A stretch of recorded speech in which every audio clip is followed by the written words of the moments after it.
Over 1,000 years ago, a period of war causes stronger monsoons, Himalayan glaciers melt,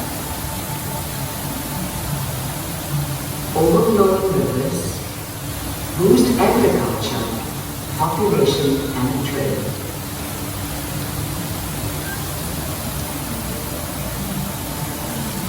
Powerful Vijay Empire is attacked.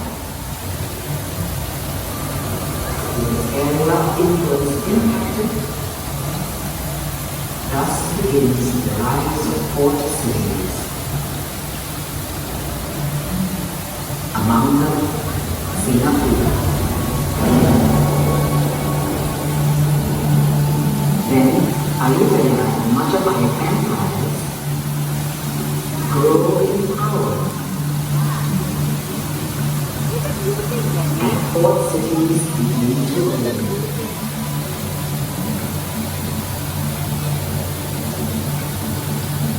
Singapore affected by stony squares, labeled a Balsa Pinot, a place where the voyages are interrupted, ships steer away. A little ice age sets in. Singapore days. Built of port cities, shaped not just by power and politics, but by forces of nature too. This is the story of early Singapore, or as it was known back then, Singapore. Our journey begins 700 years ago. Southeast Asia is a world of winding waterways with ancient empires like Srivijaya and Majapahit. As Srivijaya crumbles, a string of port cities rise along the Straits of Malacca.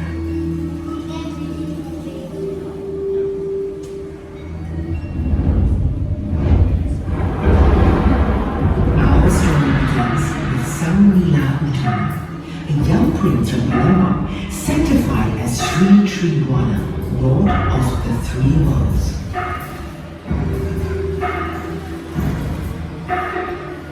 One day, he decides to leave Palembang, setting off across the waters in search of a new realm.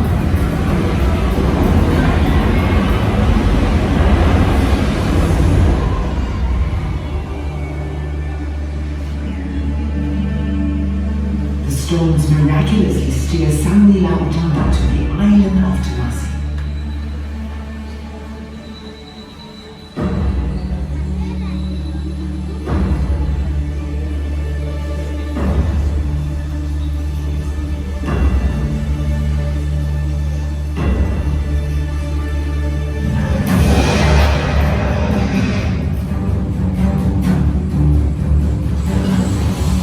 He claims the island on behalf of his lion throne and renames it Singapore, or Lion City. Sangarramu establishes and builds a thriving kingdom and reigns for the next 48 years until his death in 1348. As many as 10,000 people are living here in Singapore during this first glorious period of her history. The next ruler to impact the fate of Singapore is Parameswara, whose rise to power remains a point of contention to this day. In one historical account, Parameswara is a Palembang prince who flees to Singapore after a failed wedding, but returns to kindness by killing his host and taking over the throne. Or shall we remember him instead as Iskandar Shah, believed to be the direct descendant of Sangarramu. Despite his strong rule, he struggles to make Singapore flourish. The port is crippled by stormy squalls, smashing into the harbor, lashing and ripping apart ships moored there. Singapore is dubbed a Balsa Pinot over a fourth century by the Portuguese. But what causes Iskandar Shah's eventual downfall appears to be a personal vendetta. He accuses a concubine of adultery and humiliates her in public. This leads to the woman's father, Iskander Shah's chief minister, exacting revenge by plotting with enemy forces from Madurai. Forced to flee for his life, Iskander Shah heads north, finding refuge in Malacca. Thus, the kingdom of Singapore loses the... But Iskander Shah starts afresh by founding the Malacca Sultanate, establishing it as one of the most important in Southeast Asia. As Malacca's fortunes continue to rise, China takes a keen interest in this region, sending Admiral Juncker to explore opportunities. Then China formalizes its relationships with Malacca and grants it protection from Ayutthaya and Majapahit forces. Meanwhile, Singapore grows in strength alongside Malacca as a vital naval base with all-out warriors and powerful cruisers.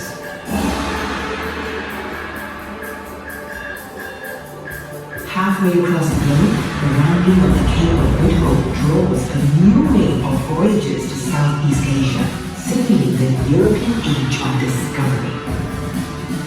The Portuguese arrive and seize Malacca in a bloody battle. The Sultanate court is forced to move to modern-day Johor. Singapore returns to the limelight as a base of anti-Portuguese resistance and also a Shabandaria or trading post. Then the Dutch arrive, breaking the Portuguese stronghold in this region. An incident in Macau where 17 Dutch sailors are executed by the Portuguese triggers retaliatory.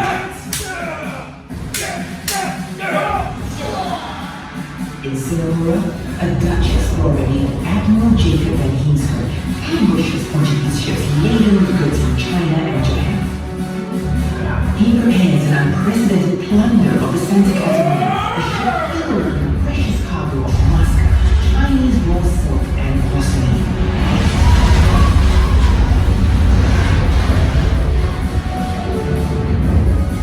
The Santa Catalina and its cargo are taken back to Europe, where it stirs up even greater interest in the wealth and promise of Southeast Asia. The incident opens a relationship between the Dutch and the Johor Sultanate. Watching this battle between the Dutch and the Portuguese is unshakable, but the Sultan has been expecting the chaos to worsen to his political advantage. When that does not happen, Aceh decides to launch an attack on Johor. Over 20,000 warriors are dispatched by sea to attack Johor and Singapore. The all-round warriors in Singapore, fiercely loyal to the Sultan, desperate defense.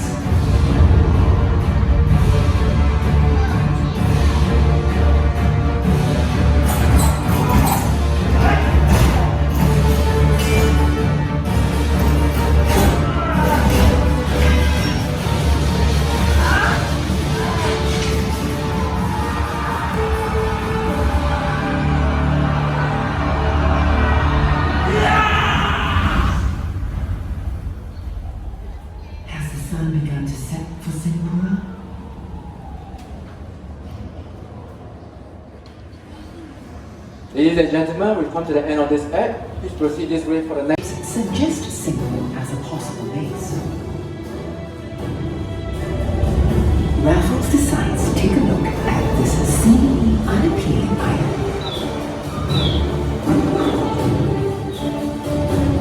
Accompanying Raffles is Major William Farker, who will turn out to be a key player in the events that followed. On 28 January 1819, Raffles and Farker set foot on the island and established ties with Abdullah, the Temenggong. Raffles and Farker craft a treaty of friendship and alliance to formalize British presence on the island. The Singapore Treaty is signed on 6 February at an elaborate ceremony appointing Tengku Long as the new Sultan of Singapore and permitting the British to set up a trading post on the island. In 9 days, Raffles and Farker changed the destiny of the region. And the vision Raffles has of Singapore as a great commercial emporium begins to take shape. Over the next 4 years, it will be Farker who shapes the growth of Singapore, from clearing mangrove swamps to constructing aqueducts for water supply to building roads and bridges. He is also credited with ridding the town of rats. Farker's strategy to invite skilled and enterprising tradesmen works, as the Malays and Chinese from Malacca turn up with ducks, chickens, and vegetables to sell. While his efforts to clean up and build a new town win the respect and admiration of the migrant settlers, Farker diverges from Raffles' instructions, leading to an eventual falling out between them. Raffles excludes Farker and sets up a committee to look at a plan for development. This leads to the Jackson Plan, named after Lieutenant Philip Jackson, who organizes the settlement and population along more orderly but segregated lines. With the signing of the Anglo-Dutch Treaty in 1824, the Dutch give up their claims to Singapore. Singapore grows exponentially as a free port. Ships come from near and far, bringing wave upon wave of traders, explorers, and settlers. Singapore becomes a vibrant marketplace with peoples from everywhere. Inhabitants of the Malay world, the Boyanese, Minangkabaus, Javanese, and Bugis arrive alongside the Arabs, Armenians, Jews, South and North Indians, Chinese, Scottish, and the English. In Chinatown, merchants Tan Tock Seng and Sia Yu Chin work alongside Syed Omar Amchuri. Narayana Pillai's construction firm builds Chinese offices and homes. British traders Alexander Guthrie and Edward Brewster work with Chinese and Parsi businessmen, while Tan Kim Ching, the eldest son New Diana is not just a war vessel that helps fight piracy, she is also a symbol of change. Steam engines lead the way for Singapore's age of industrialization and modernity. And when the Suez Canal opens, everything kicks into high gear. Singapore's links to the world get stronger, and connectivity and communication more important. Newspapers begin to flourish. One outstanding figure is Yunus Abdullah, first editor of the Utusan Melayu and a major champion for Malay education.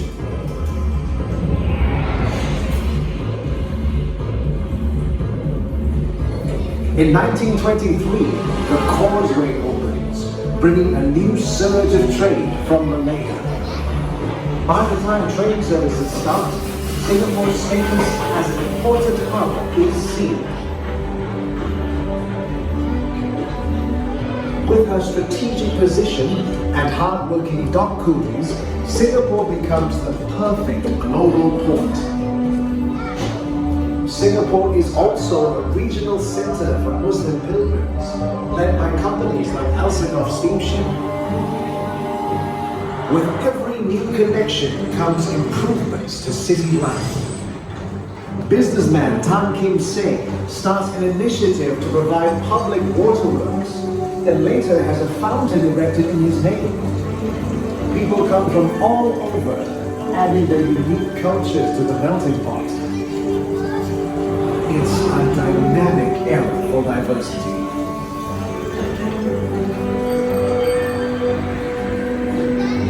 This cosmopolitan city works hard and plays hard.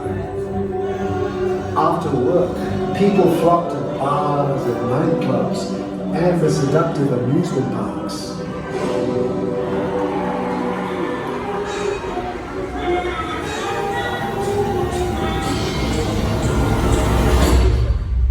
But beneath the shimmer and shine lurk darkness and disquiet.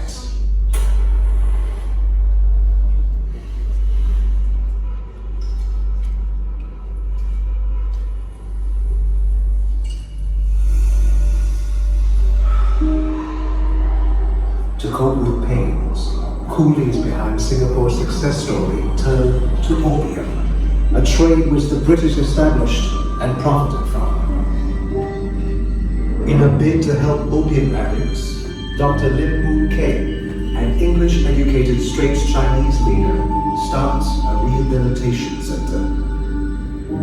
But the working classes face other social problems: prostitution, gambling, malnutrition, and poor sanitation, prompting businessman Tan Jiak Kim to open a medical school.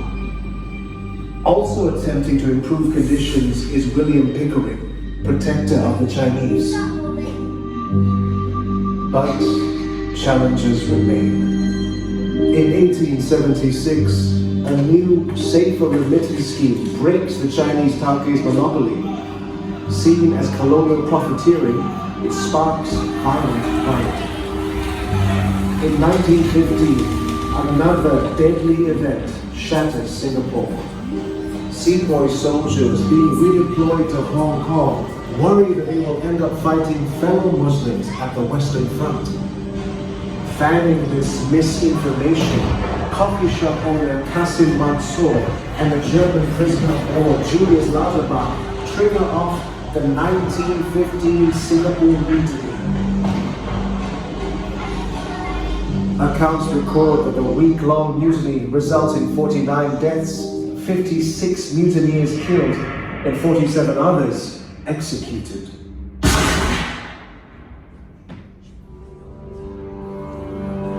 Even as the Japanese threat loomed abroad, public anxieties quickly abated when the British dispatched 2 warships to Singapore. Perhaps there is nothing to worry about.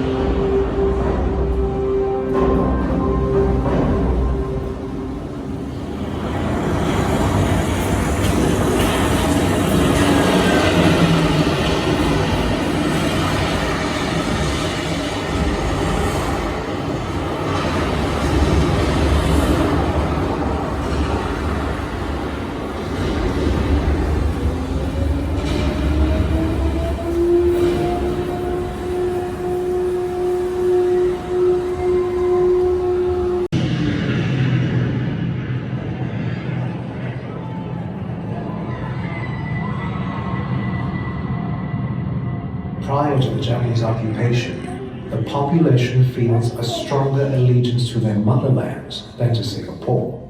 This is all about to change. By late December of 1941, it is clear that the Allied troops have lost ground to the Japanese. The local Chinese form a volunteer army to help defend Singapore. Comprising men and women, the motley group includes laborers, students, secret society members, clerks, dance hostesses, and rickshaw pullers. They are called Down Force, named after their commander, Lieutenant Colonel John Valley. These last-minute soldiers only train for a few days before going to battle with elementary weapons like shotguns and carbines. Fiercest World War II fights is fought by Lieutenant Adnan Saidi and the Malay Regiment at Bukit Chandu. Tasked to defend Pasir Panjang Ridge, Adnan and his men resort to hand-to-hand combat when their ammunition runs out. They refuse to surrender after being overpowered by the Japanese soldiers. Enraged, the Japanese hang them upside down from a tree and stab them to death.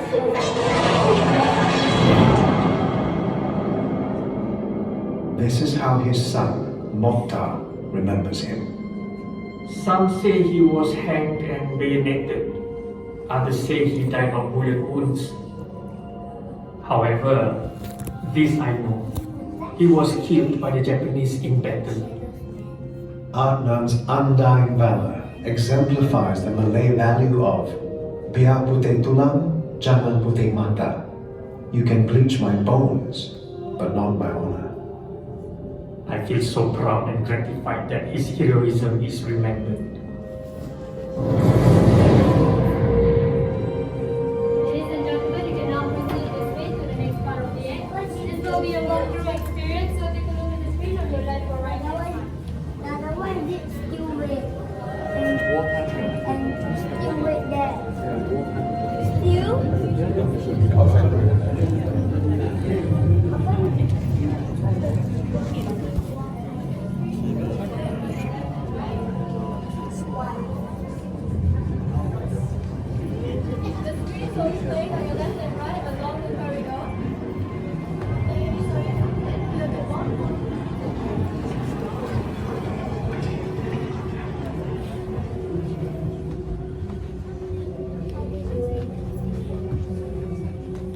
Battle of Singapore is over in a matter of 8 days.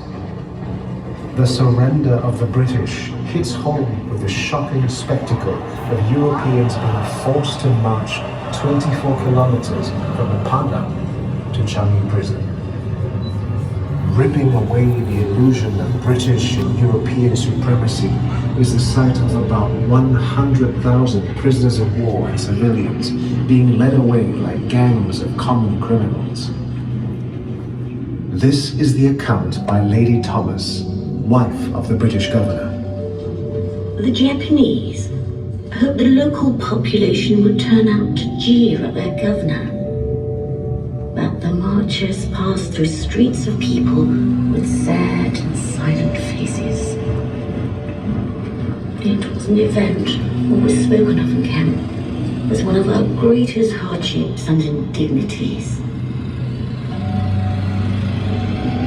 The real sting of the Changi March lies in how the Europeans are so publicly humiliated.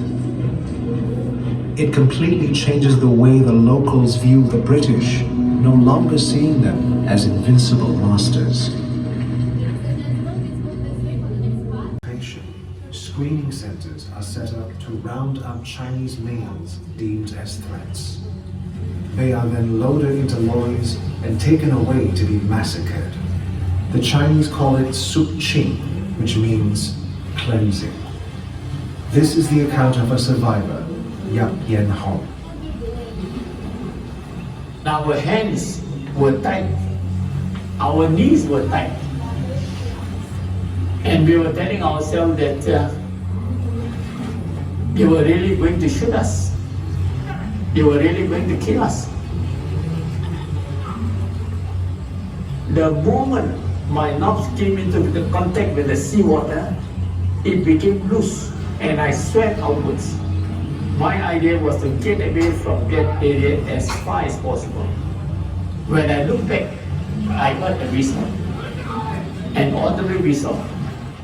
And somehow or other, it clicked in my mind. This is when the firing would start. I took a deep breath and went underwater. And I could hear the bullets negotiating above me. I never knew what a ricocheting bullet sounded like. It went shoo, shoo, shoo above water.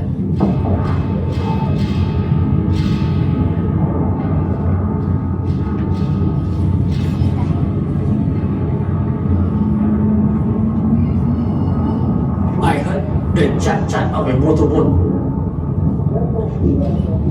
When the sound of the motorboat came nearer to me, I stayed underwater.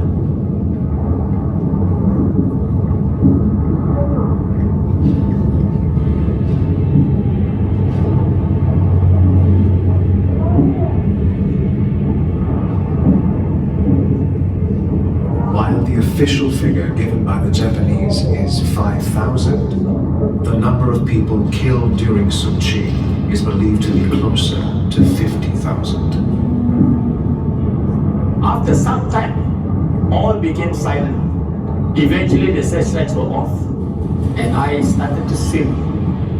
The Japanese occupation remains a painful chapter for Singapore. We will always remember the local heroes who resisted. Among them, Force 136, Malayan People's Anti-Japanese Army, and the countless others whose names and faces we will never know.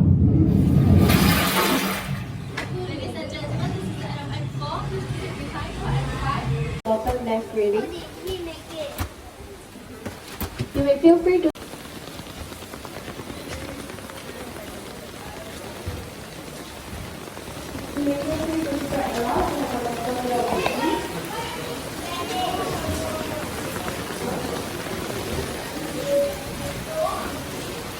Morning drizzles, afternoon showers, heavy storms. Rain has always been a part of Singapore's story.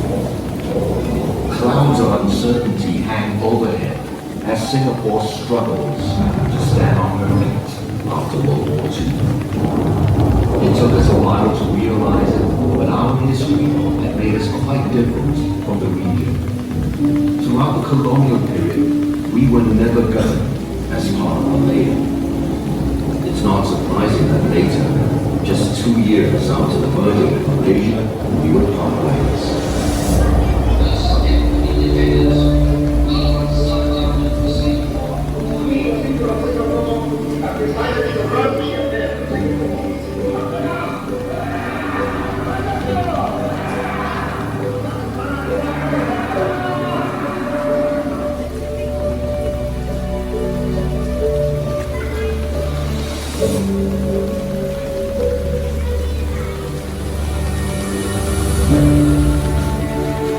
Singapore shall forever be a sovereign, democratic, independent nation, founded upon the principles of liberty and justice, and ever seeking the welfare and happiness of a people in a more just and equal society.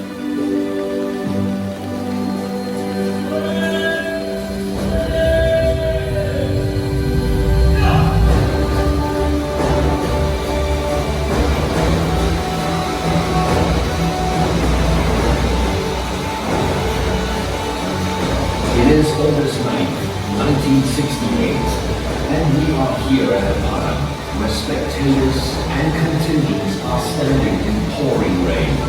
Despite the stormy weather, there is a strong sense that we are all in this together. No one is going anywhere. On this great day in March 2015, thousands of everyday Singaporeans have braved heavy rains to pay their last respects to the nation's founding Prime Minister.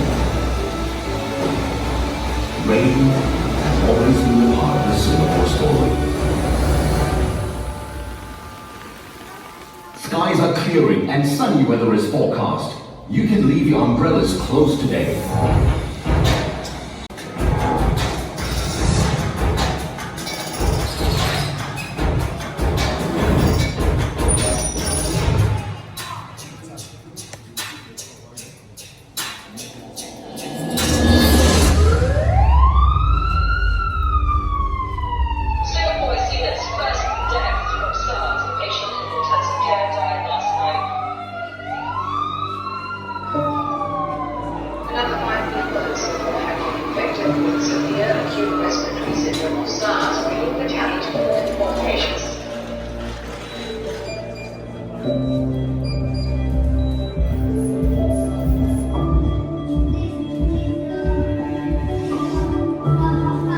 For 4 months, all 4 million Singaporeans faced one common enemy. As we shelved all other work to fight this one common enemy, we experienced strongly the bond as one united people.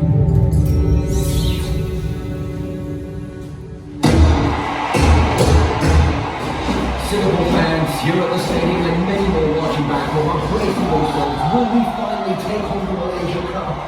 Here is the defining moment. Singapore's favorite footballing son, Fandi Ahmad, on goal. Fandi!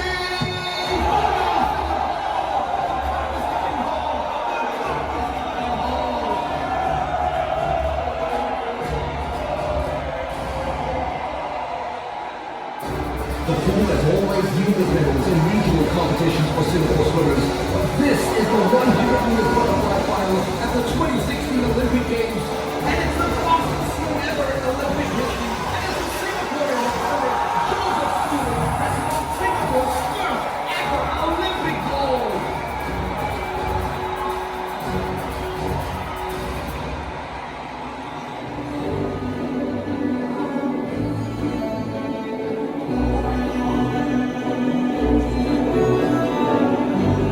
At 5:56 a.m. on 22nd May 2009, the Singapore Women's Everest team makes its historic ascent to the summit of Mount Everest.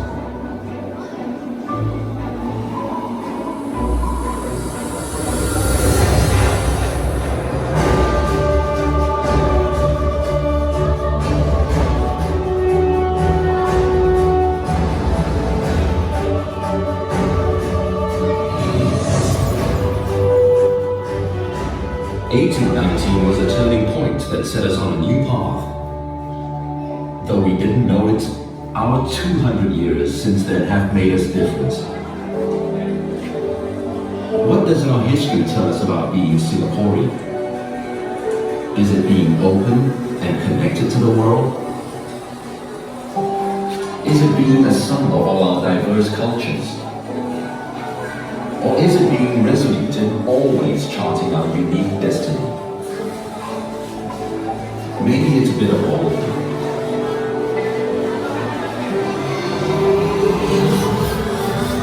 It is our time to figure it out. Our journey from Singapore to Singaporean. Ladies and gentlemen, thank you for being a part of our Singapore Bicentennial Experience.